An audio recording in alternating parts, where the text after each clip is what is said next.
नम्रता, वाळवी मधले ते 2 सीन, ती आरडाओरडा करणारा बाई, ते थेट आता आपण एक मस्त फुल लेंथ कॅरेक्टर, अजिबात आरडाओरडा नाही केलाय मी या सिनेमात. ते ट्रान्सफॉर्मेशन. आणि मी मुक्ता माझ्या मुलाखतीमध्ये असं म्हणालेली की ही कमालीची अभिनेत्री आहे, खूप गोड अभिनेत्री आहे. सो ही कॉम्प्लिमेंट, या दोन्ही गोष्टी तुझ्यासाठी एक कलाकार म्हणून, एक व्यक्ती म्हणून किती परिपूर्ण करणार आहेत? खूप जास्त. मला माझ्या मम्मीचा फोन आला त्या दिवशी, मुक्ताताईचा एक इंटरव्ह्यू, एक मुलाखत आपलीच बघितली मला वाटतं तिने, आणि मला तिने पाठवली मम्मीने. नमू तू ऐकलंस का मुक्ताताई तुझ्याबद्दल काय मुक्ता बर्वे तुझ्याबद्दल काय म्हणाली आहे, की ती खूप चांगली अभिनेत्री आहे आणि वगैरे वगैरे. तो प्रमोशनच्या गडबडीत असल्यामुळे काही गोष्टी स्किप झाल्या माझ्याकडनं, पण आपल्या घरच्यांचं बारीक लक्ष असतं, माझी मुलगी काय करते, कुठे जाते, तिचा काय इंटरव्ह्यू, तर सगळं माझ्या मम्मीचं एक माझ्याबद्दलचा एक वेगळा तिचा अभ्यास चालू असतो. कारण ती अगदी लहान असल्यापासून माझ्यासोबत, मी लहान असल्यापासून ती माझ्यासोबत फिरले. त्यामुळे तिला सगळं माहिती असतं, की जे मला माहिती नाही, जे मला आठवत नाही पूर्वीचं, ते सगळं तिला आठवत असतं. त्यामुळे तिने मला फोन करून सांगितलं. मला माझ्या बहिणीचा फोन आला आणि की खूप अभिमान वाटतोय. असं स्वप्नातही वाटलं नव्हतं की तू इतकी मोठी होशील. आणि आपल्या कुटुंबाचं आपल्याबद्दल एक वेगळं प्रेम असतं ना, त्यांनी आपल्याला खूप लहानपणापासून पाहिलेलं असतं. रेकॉर्ड होतं ना माझं, आपल्याला लहानपणापासून पाहिलेलं असतं. त्यामुळे त्यांचा एक वेगळाच दृष्टिकोन होता या सगळीकडे, या सगळ्या गोष्टीकडे बघण्यामागचा. आणि मी तर वेगळ्याच धुंदीत होते, कारण मुक्ताताई एक प्रेम आहे, एक वेगळंच जग आहे माझ्यासाठी. प्रत्येक अभिनेत्रीसाठी किंवा प्रत्येक अभिनेत्यासाठी प्रत्येकालाच वाटतं की आपला सहकलाकार असा असावा, मुक्ता बर्वे सारखा असावा.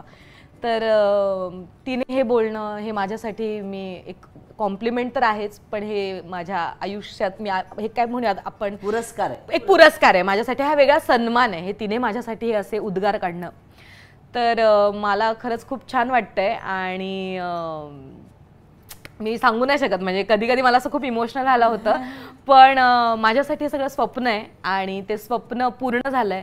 मला असं वाटतं की आपण जे बोलतो ना, आपण ज्या वाईब आपल्या आजूबाजूला परिसरात जे आपण सोडतो ना, पॉझिटिव्ह वाईब, तर वास्तू सुद्धा तथास्तू म्हणत असते. त्यामुळे आपण नेहमी सकारात्मकच गोष्टी बोलल्या गेल्या पाहिजेत. आणि माझ्या बाबतीत थोडंसं तसं आहे, मी बोलते आणि ते पूर्ण होतं. तर या सगळ्यांनी खूप छान सांभाळून घेतलं आणि एवढी छान भूमिका मला करायला मिळाली. मला नाही सांभाळायला मिळालं हिला, फक्त आम्ही सीन नाही केले. पण नाही, आमचे एकत्र सीन नाही. या दोघींना मला त्रास द्यायला ठेवलंय. नाही, ऍक्च्युली आम्ही कुणाबरोबर आहोत आणि कुणाबरोबर नाही हे कळतच नाही. नाही, तू एवढं घालून पाडून बोलता तुम्ही दोघी मला.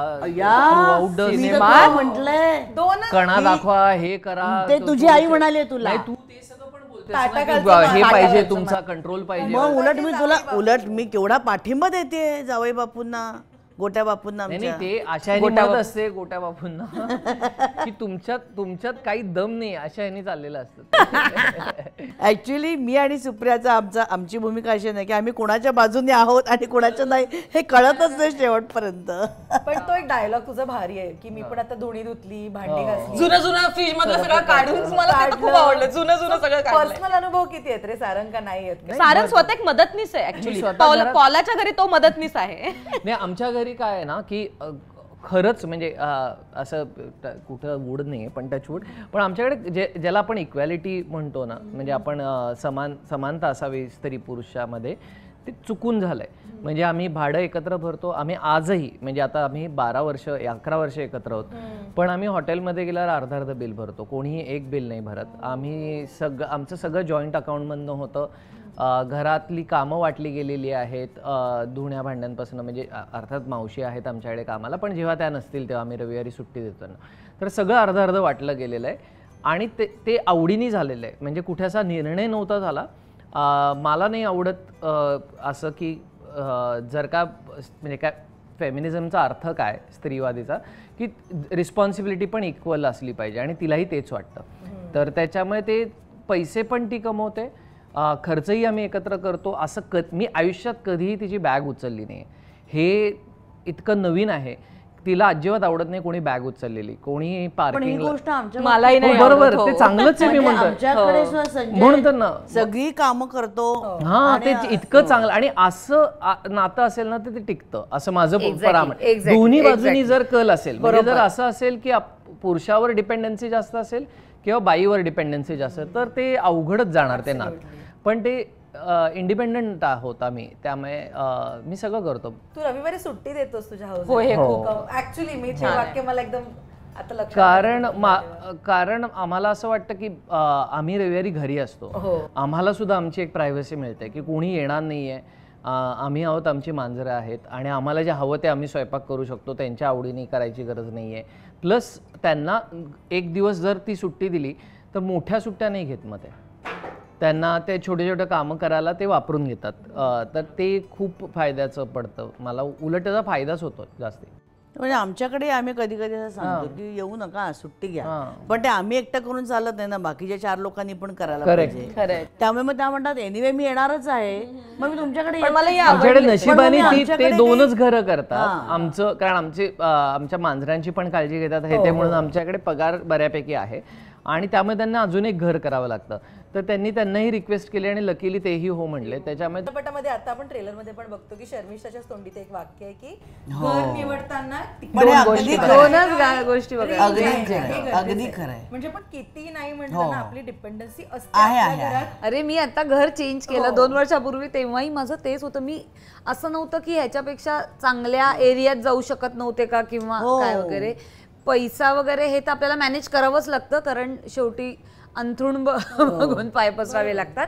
पण माझा पहिला मुद्दा हा होता की ज्या आता भाड्याच्या घरामध्ये मी आणि तेजस राहत होतो, त्या घरामध्ये ज्या माझ्या बायका येत होत्या 2, त्याच 2 मला तिकडे पाहिजे होत्या. त्यानुसार तिने घर घेतलंय. मी त्यानुसारच घर घेतलंय. खरंच म्हणजे नाही म्हणजे घर आपण माझं घर जे रिनोव्हेट करणार होतो ना आम्ही आमचं घर, तेव्हा सुद्धा मी आजूबाजूच घर बघत होते, तिकडे शिफ्ट होऊन मी, कारण माझ्या बायका तिकडे येतील. आम्ही हे घर, आणि हे आपल्याच बाबतीत नसतं बरं का. म्हणजे आता माझ्याकडे रमा म्हणून काम करते, तर तिचं जरा वाद झाले.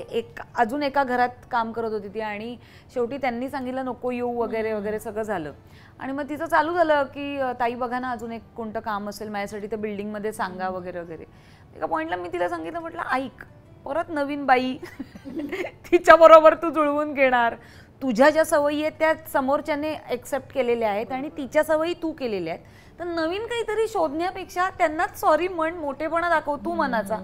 आणि कधी कधी काय होतं, समोरचा बोलू शकत नाही, कारण असं होऊन जातं की आता मीच काढलंय तर मी कसं काय परत बोलवू. पण आपल्याला कळत असतं की अरे आता यांच्याशिवाय काही होणार नाहीये. तर म्हटलं कोणीतरी नमती बाजू घ्यायची आणि सुरू करायचं. आणि माझं एक म्हणणं असतं, सॉरी म्हटल्याने कोणी झिजत नाही, त्यामुळे आपण करूया.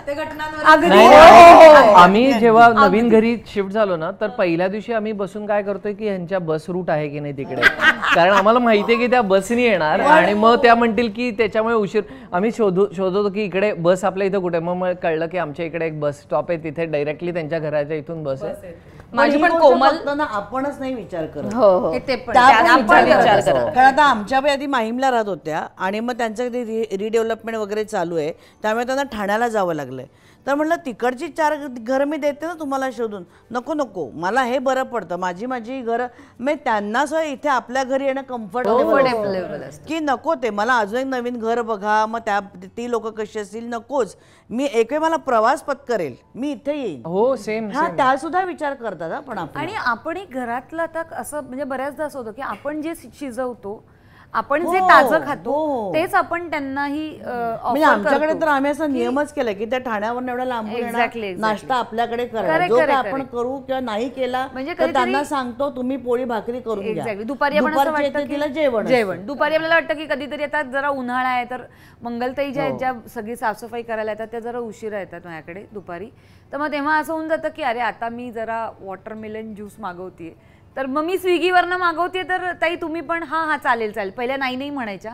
म्हटलं माझ्याकडे एक नियम आहे, म्हटलं नाहीतर मी नोकरीवरनं काढेन तुम्हाला की सगळ्याला हो म्हणायचं, खायचं प्यायचं तर सगळ्याला हो म्हणायचं. आम्ही आमच्याकडचं सांगून ठेवलंय, भूक लागली फ्रीज उघडा, काय असेल बिंदास खा. आणि खूप एक्झॅक्टली महत्वाचं. येस नम्रता, काय सांगत होतीस कोमल बद्दल?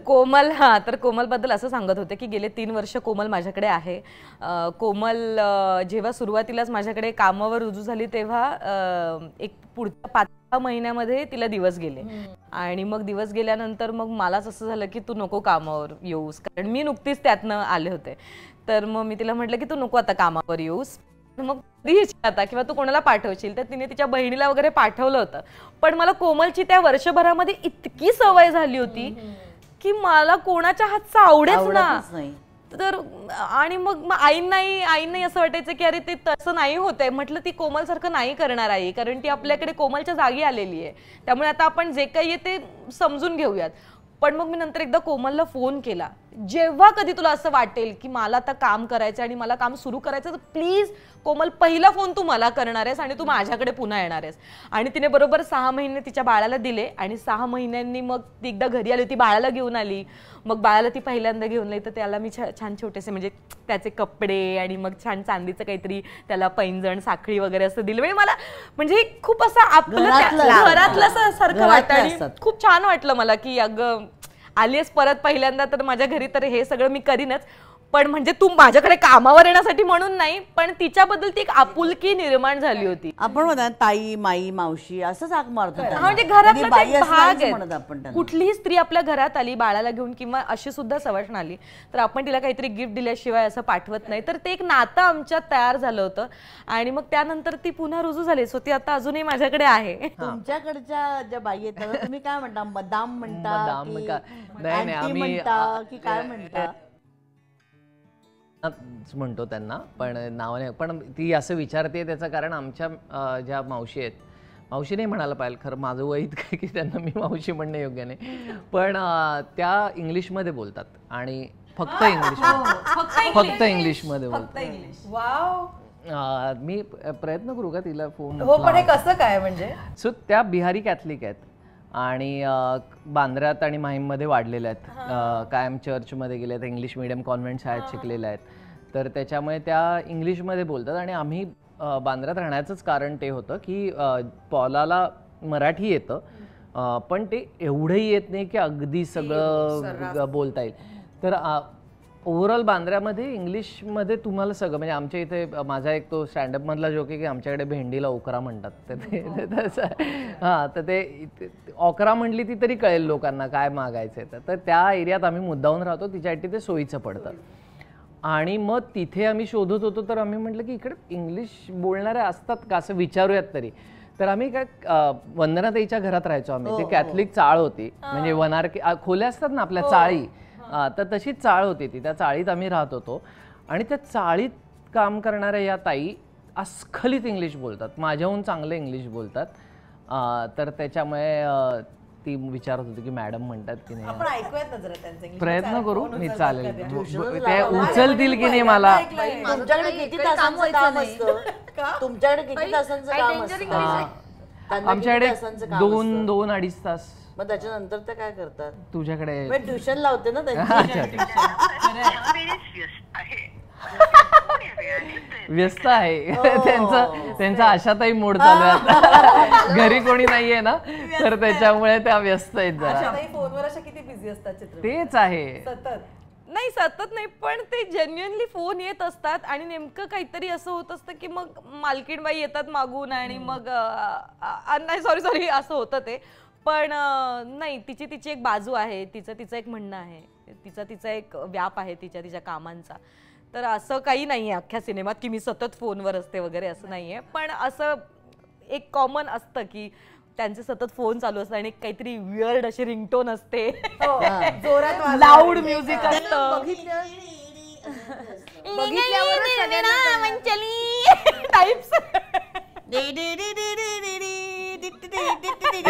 ते छोटे फोन यायचे आठवतात, ते प्लास्टिकचे लहान मुलांचे. हा, हे पण आशिषांची कोणती आहे तिचा पिक्चर बघितला, तो पिक्चर बघितला ते, कारण ते खूप महत्वाचं पाहिलेला नाही. आम्ही पण नाही बघितलेला, कोणीच नाही बघितलं. बरं गंमत म्हणजे ह्याच्यामध्ये डबिंग नाही, सिंग साऊंड आहे. हो, पूर्ण. परेश दादाचे सगळ्याच, मधुगंधा आणि परेश दादा यांचे सगळ्याच फिल्म्स या आतापर्यंतच्या ह्या सिंग साऊंड मध्येच आहेत. नाही, आणि मला असं वाटतं की त्याच्या प्रकारच्या अभिनयाला सिंग साऊंडच योग्य, कारण काय आम्ही काय करायला लावतो तुझे ते पुन्हा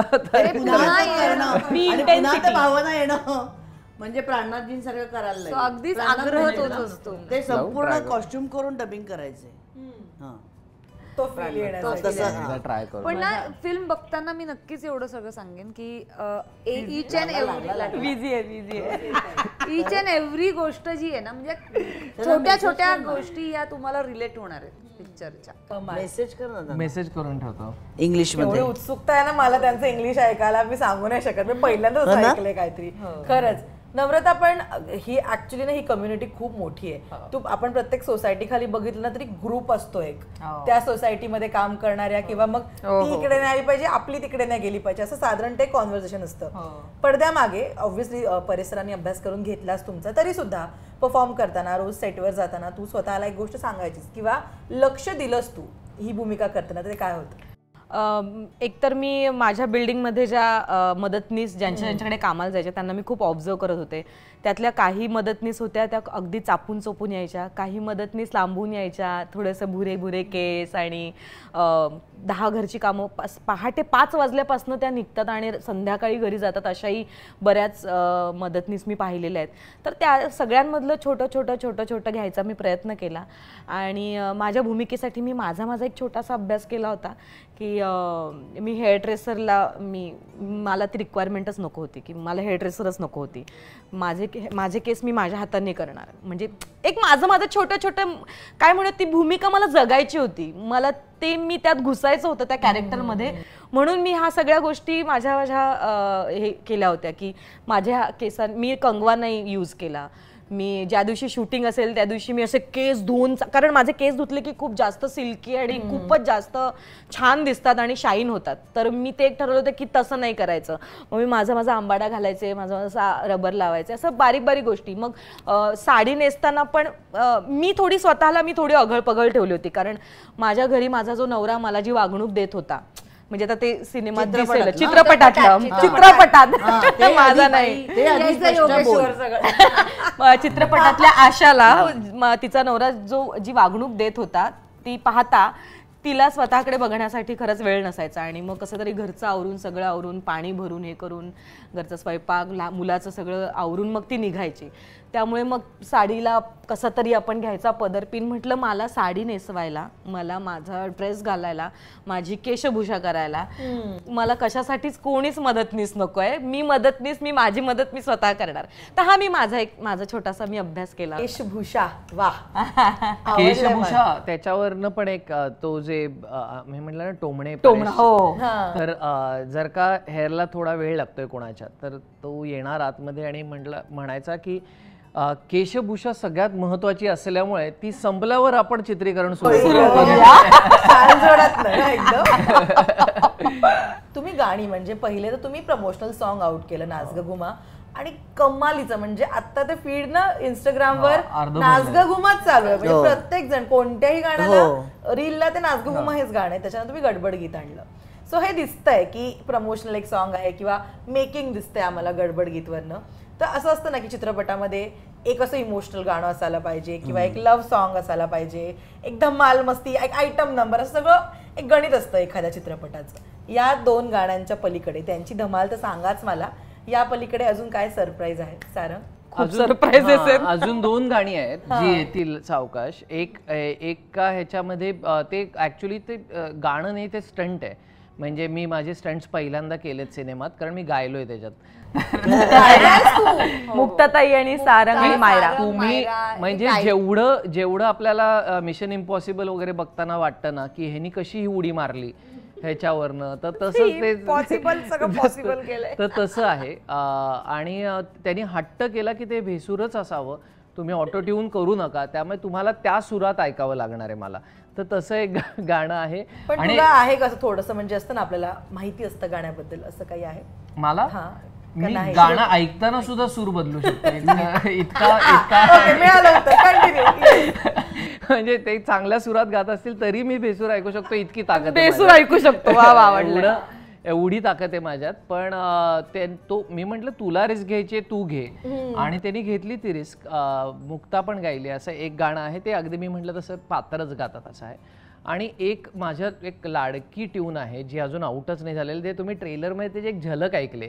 संदेश संदेश उमप त्यांच्या आवाजात ती आहे आणि त्याचा शेवटला येते ते काय ट्यून आहे त्याचे, नंदेश उमप यांच्या आवाजात आहे आणि तुम्ही शेवटला ती अगदी थोडा वेळ येतं ते मला प्रिव्हिलेज म्हणून मला आधी ऐकायला मिळालं ते गाणं आणि काय सुंदर गायला आहे तो, म्हणजे बाप रे. तर ते ही 2 गाण्यांची आम्ही आतुरतेने आम्ही पण वाट बघतोय. आम्हालाच दाखवलाच नाही अजून सिनेमा. दाखवलं आणि खूप अजून एक मला सांगायचंय की खूप सरप्राइजेस तुम्हाला सिनेमात बघायला मिळणार आहेत. खूप मोठे मोठे चॅलेंजेस आम्हाला सरांनी दिलेले आहेत. त्यापैकी एक तर दिसलंय ट्रेलरमध्ये, मी स्कूटी चालवते. मला कुठलंही वाहन चालवता येत नाही, मी सध्या फक्त घर चालवते.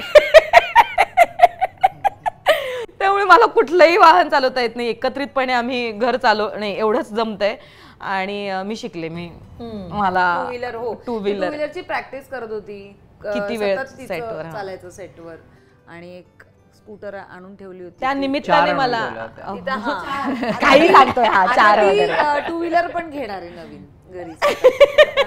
नाही पण मी शिकले आणि त्याबद्दल मी आभार मानते सगळ्या माझ्या टीमचे की त्या निमित्ताने नाच ग घुमाच्या निमित्ताने मला स्कूटी चालवायला मिळाली आणि मी शिकले. 2 दिवसात माझ्या नवऱ्याला मी क्रेडिट देईन, कारण त्याने मला शिकवलं बिचाराने. त्याचं सगळं आवरून दिवसभराचं, मग रात्री आम्ही बाहेर पडायचो. खरा नवरा क्लिअर असू दे ना, क्लिअर असू दे. रिअल लाईफ मिळालं पाहिजे. रिअल लाईफ तो जो मी ट्रेलर मध्ये बघते ती आणि रुद्राजने मला खूप प्रोत्साहन दिलं. आई तुला येते चालवता, मी डबल सीट येतो तुझ्यासोबत, मी तुझ्यासोबत डबल सीट बसणार आहे. आणि तो बसला. मी म्हटलं नाही रुद्राज मी नाही एवढे शिकले. नाही तुला येते आणि माझ्या मागे पळत होता काय आणि बसला. मग पुन्हा एकदा म्हणाला नाही आई मी बसणार. म्हटलं मी अशी जरा काचरत त्याला घेतलं मी पुढे आणि मग मी चालवली. पण मग रुद्राजला बसवल्यावर मला कॉन्फिडन्स आला की मी आता मुक्ताताईला पण मागे बसवू शकते.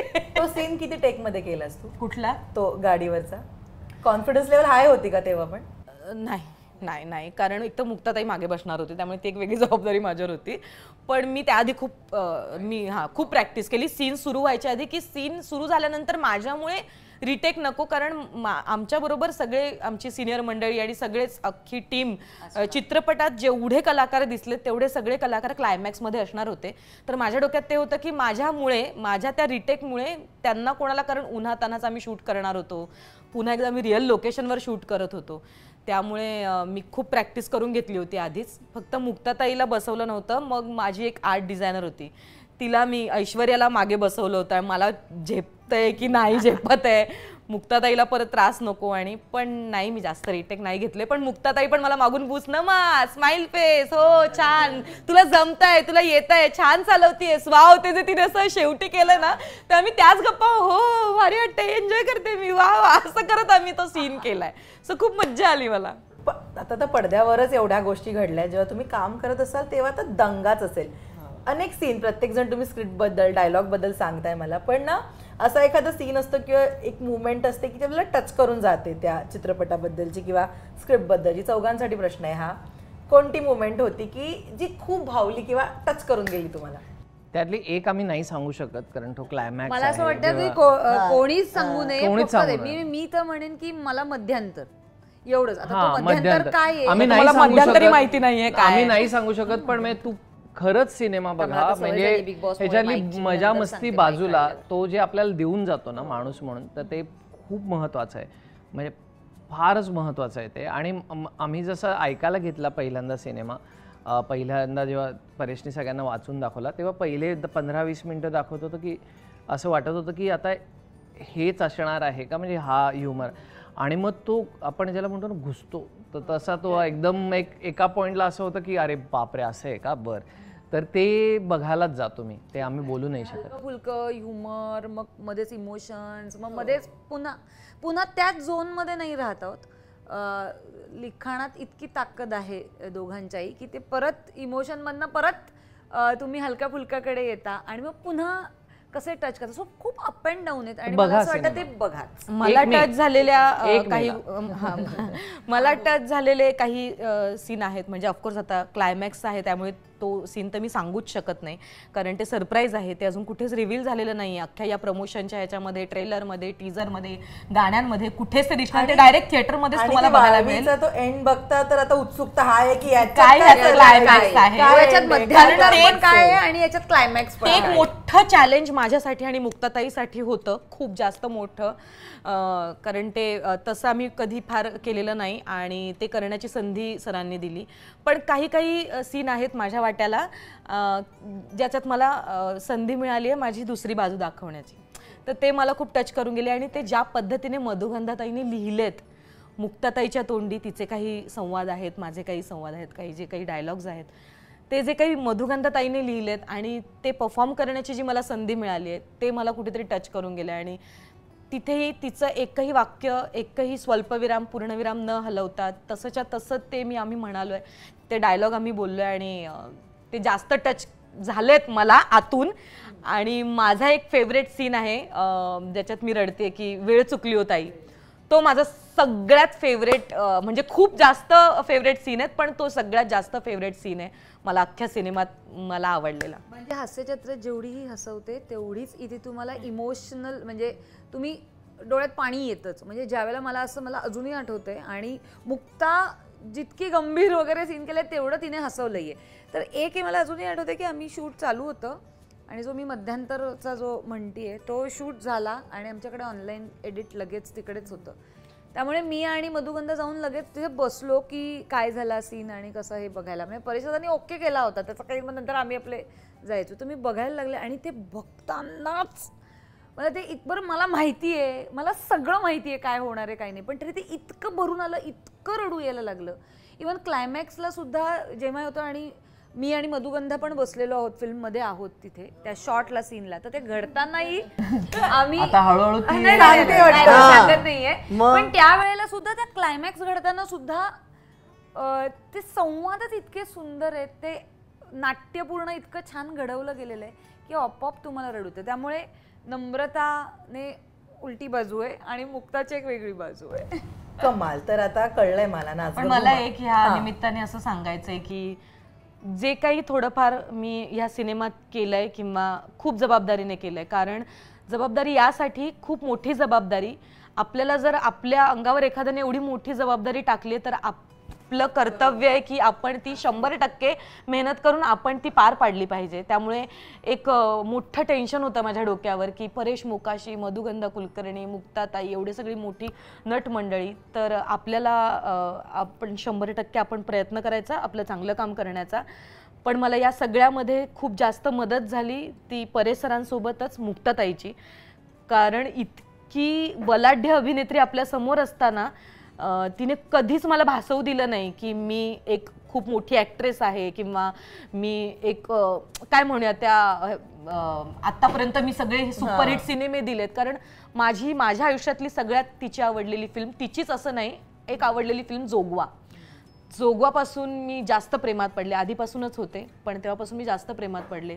पण तिने असं कधीच भासवू दिलं नाही की ती खूप मोठी ॲक्ट्रेस आहे, खूप मोठी अभिनेत्री आहे, अनुभव खूप दांडगा आहे, असं तिने कुठेच जाणवू दिलं नाही. आणि तिने खूप कम्फर्टेबल केलं मला काम करताना. त्यामुळे जे काही बरं झालं असेल थोडंफार माझ्याकडनं त्यात मुक्ताताईचा खूप मोठा हात. कमाल. आणि खूप उत्सुकता आहे. आता 1 मे रोजी चित्रपट रिलीज होतोय, चित्रपट म्हणाले मी, वाव प्रभाव. तर आता 1 मे आणि नाच ग घुमा हे 2 शब्द आपण सोशल मीडियावरही बघतोय, तुम्ही सगळेही सांगते, मी आता म्हणाले एक टास्क देते छोटासा. आता मला हे आवडतं, मला असं आवडतं टास्क वगैरे, कारण आम्ही खूप टास्क केले सिनेमात. नाच ग घुमा आणि 1 मे हे 2 शब्द वापरून तुम्हाला उखाणे घ्यायचे. अरे आधी हे झालंय रे, आम्ही केलंय होम मिनिस्टर. मी नाही केलंय. आई हिला घेऊन आम्ही दोघं केलं पाहिजे. हा तुम्ही घ्या दोघं. आणि 1 मे. ओके, हे दोघं तुम्ही दोघेही विचार करा, मी घ्यायला लावणार. नाव आहे माझं नम्रता संभेराव, पण अख्खा महाराष्ट्र लाडाने मला म्हणतो नमा.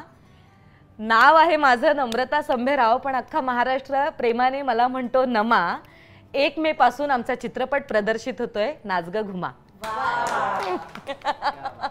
नाव आहे माझं सारंग.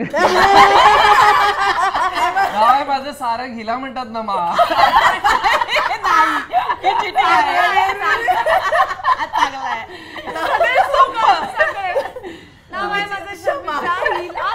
मला म्हणतात क्षमा. झालं की नाव आहे माझं शर्मिष्ठा. सगळे म्हणतात मला क्षमा. 1 मे पासून तुम्ही बघायला विसरू नका. नाच ग घुमा. मग झालं. सारंग तुला उखाणा घ्यायचा छान उखाणा घे. फार अपेक्षा आहेत प्रेक्षकांना. काय उखाणा घ्यायला? मी तेवढ्यासाठी लग्न केलं नाही. उखाणे बरं तू राणीचं नाव घे उखाणा. राणी. हा अच्छा. हे मला खरंच नाही येत हे. मी चांगला घेतला होता की आता उखाणा. जास्त खोकलात तर होईल तुम्हाला दमा.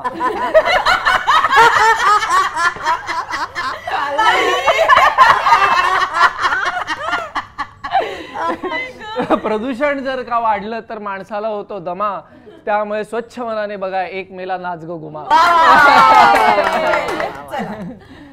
माझं झालंय आता क्षमा. अरे झालं केलं मी. नाही नाही नाही नाही बेटर ट्राय. छान व्यवस्थित. सुकण्याताई सांग. मी काय सांगू. भाजीत भाजी, भाजीत भाजी मेथी पालक मुद्दा. भाजीत भाजी मेथी पालक मुद्दा. 1 मे पासून बघा नाच ग घुमा. मुद्दा आणि मुद्दा कळला ना तुम्हाला. मुद्दा घमा. घुमवलंस. नाही गं बाई. हा चल हो करायला लागेल तुला. आम्ही केलं आता. आमचं झालं. मला वाटतं ते आपला होता तोच बरा. हा काय बरा तो म्हण त्याच्या पुढे आला. म्हण तो आठवतोय. तो आठवतोय. मग म्हण ना. आमच्या घराचा भार सांभाळतात मंगलताई आणि रमा. आमच्या घराचा भार सांभाळतात मंगलताई आणि रमा. म्हणूनच तेजस सोबत मी करू शकले नाच ग घुमा. वा वा वा लिहून दिला. वा क्षमा. जो 1 मेला येणार आहे. जो 1 मेला येणार आहे. कंसात खाली. 1 मेला घुमा. नाही नाही नाही नाही नाही मावशी. नाही मावशी. मी 3 उखाणे घेतले. 3 आणि त्याने कमालीचं हो छान आहे. म्हणजे काय? याचं फिरणार आहे. अगं म्हणून तर परेश मोकाशींच्या याच्यामध्ये चित्रपटामध्ये ह्यांच्या सगळ्यांचे मोठे मोठ्या भूमिका आहेत. तो मला आता एवढीशीच भूमिका आहे. असं वाटतं की आपण एक तिथपर्यंत पोहोचायची. चांगला त्याच्यामुळे असं काही नाहीये. मला मोठी भूमिका वगैरे काही नाहीये. भूमिका ह्या दोघींना मोठी आहे. आमच्या हे काय म्हणतात प्रेझेन्स महत्वाचं आहे आमच्या. बघा आपला सिनेमा मोठा आहे. सिनेमा मोठा आहे. मराठी सिनेमा मोठा झाल्यावर सगळेच मोठे होणार आहे. मी आणि सुप्रिया आम्ही ज्या वाचन केलं ना तर पूर्ण वाचन 94 वरनं डायरेक्ट 105 डायरेक्ट पुढचा. आम्ही वाचन झालं म्हणलं आपल्यापेक्षा आशाचीच भूमिका मोठी आहे ग. गमतीचा भाग आहे आपण. खूप मस्त मजा आली गप्पा मारून तुमच्या सगळ्यांशी. Thank you so much. आणि खूप शुभेच्छा. 1 मे सुट्टीचा दिवस, महाराष्ट्र दिन, कामगार दिन. ऑल द बेस्ट तुम्हाला चित्रपटासाठी नाच ग घुमा. मी सुद्धा खूप उत्सुक आहे चित्रपट बघायला. नक्की कळवीन कसा वाटला. आणि तुझ्या मदतनीसला सोबत 100%. आणि माहिती आहे कोइन्सिडन्स माझ्या घरी जी काम करते तिचं नाव पण आशा आहे. आम्ही हे सगळ्यांना सांगतो की तुम्ही 1 मेला कामगार दिन आहे त्याच्या पुढे सुद्धा जाऊन तुम्ही खास त्यांना संध्याकाळची सुट्टी द्या आणि तुमच्या मदतनीसला घेऊन तुम्ही हा चित्रपट बघा. म्हणजे मजा येईल आणि एकत्र बघण्याची जी मजा आहे ती जास्त तुम्ही धमाल कराल, रिलेट करू शकाल. थँक्यू आणि खूप शुभेच्छा सगळ्यांना. थँक्यू दर्शना.